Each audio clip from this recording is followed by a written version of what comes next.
There's a specific quality to the message when it arrives. You recognize it before you've fully read the words.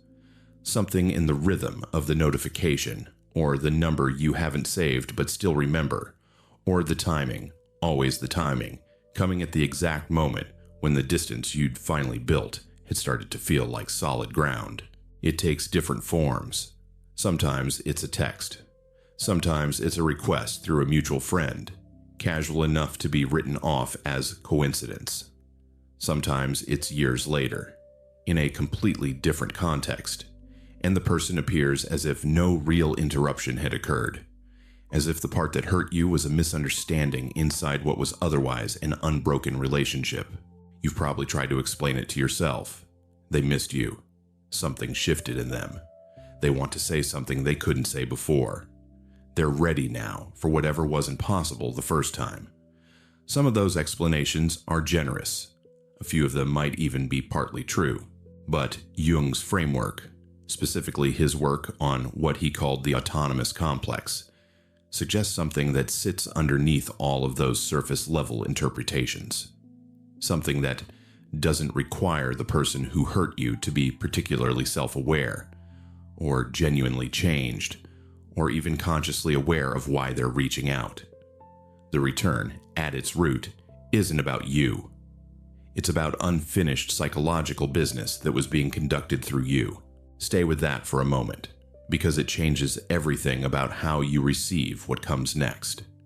In the 8th volume of his collected works, The Structure and Dynamics of the Psyche, Jung defined what he called the feeling-tone complex, a cluster of psychic material organized around an emotionally charged core, memories, associations, images, feelings, all gathered around something the psyche couldn't fully digest, couldn't integrate, couldn't bring into conscious awareness and hold there long enough to do something real with it. The specific property that mattered most in his clinical observation. The complex is autonomous. It doesn't follow the wishes of the conscious mind. It has its own logic, its own circling, and, this is the part most relevant here, it keeps returning to what it needs to resolve. Jung wrote that a complex can be suppressed with an effort of will, but cannot be argued out of existence. The suppression gives the appearance of resolution. The person moves forward. They might genuinely believe they have. And then, at the first suitable opportunity, the complex reappears with its original strength.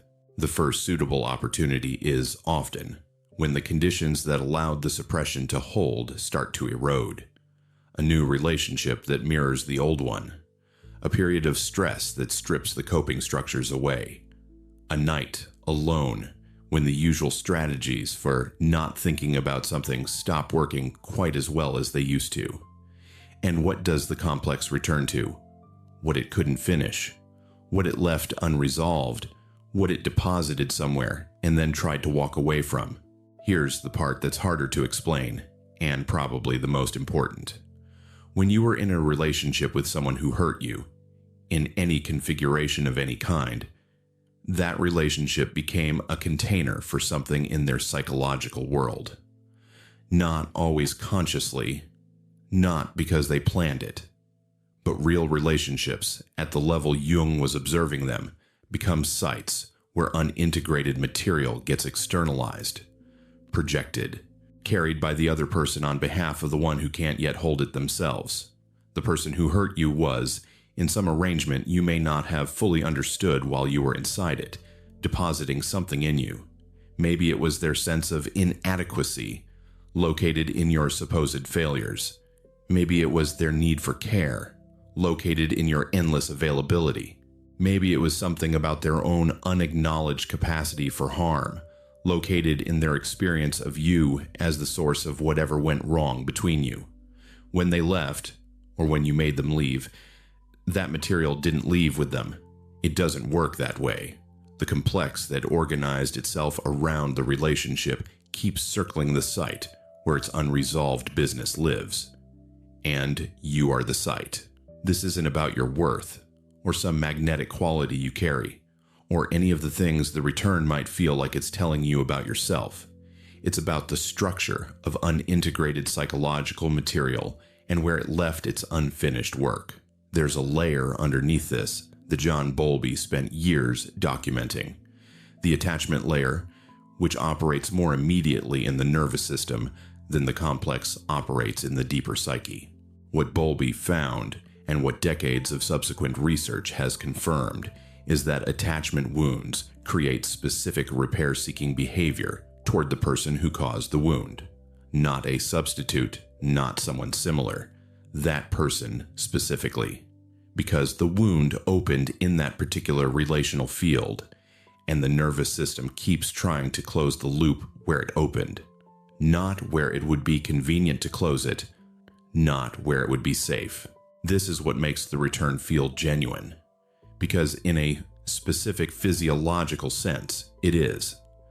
The person coming back isn't performing a feeling they don't have. They are experiencing a real pull organized around a real wound, seeking something that registers to the nervous system as resolution. What they almost certainly haven't examined, and what makes this worth understanding clearly, is that the resolution they're reaching toward isn't something you can provide. The loop opened inside them. It can only close inside them. You were never the destination. You were the location where the wound became visible. I worked alongside a social worker. She rotated through the hospice for several years, who had a situation she returned to in conversation more times than she ever quite registered. Someone from her earlier life, someone who had caused her real harm, not through a single event, but through a sustained pattern that had organized itself, over time, around her belief that if she could be steady enough, present enough, available enough, the relationship would eventually stabilize into something solid. It hadn't. They'd separated, and at irregular intervals, after months of quiet, sometimes after more than a year, the messages came. Each time she read it as something different from the last, evidence that he'd changed, that enough time had passed for him to see it differently, that this was the version of the conversation they'd never quite been able to have before. I remember the afternoon she described the most recent one, and something in how she was talking about it had shifted. She wasn't describing the content of the message. She was describing the pattern around it. The way each return seemed to arrive precisely when she had started building something for herself. The way the timing was so consistent, it had stopped being possible to read as coincidence. She said it almost to herself. I don't think he's calling me. I think he's calling something he doesn't know what to do with. That was the first time she'd located the mechanism correctly rather than the intention behind it, and something noticeably changed in how she described receiving the next one when it came. The question that matters, and Jung was careful about this in his clinical work, isn't whether the person who hurt you will return.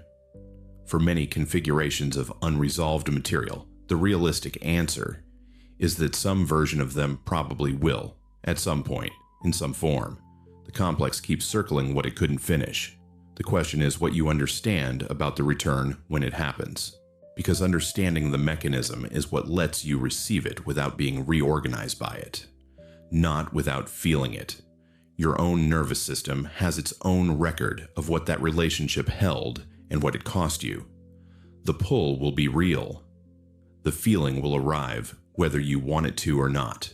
But feeling a pull and being drawn by it are different things. The first is the nervous system doing exactly what nervous systems do. The second requires something additional, believing that the return means what the person presenting it needs it to mean. Jung wrote in The Structure and Dynamics of the Psyche that the autonomous complex produces its effect within the psyche without correction from the conscious mind. The effect is real, but the interpretation of the effect, what you decide it means, what you decide to do with it, is where consciousness can actually intervene. The person who hurt you carries unresolved material that involves you. That part is true. It's also true that the resolution of that material is not yours to provide. The return says something real about what remains unfinished in them. It doesn't say anything about what should happen next. You'll probably recognize the next one differently now. the message arriving, the number you still remember, the timing that feels, again, slightly too deliberate to be random. What you're looking at isn't a person who has changed, or a person who simply couldn't stay away. You're looking at a complex returning to where it left its unfinished work, doing exactly what Jung observed complexes always do, with or without the conscious participation of the person carrying them. You can receive that clearly and feel whatever you actually feel, without becoming the answer to a question that was never yours to solve.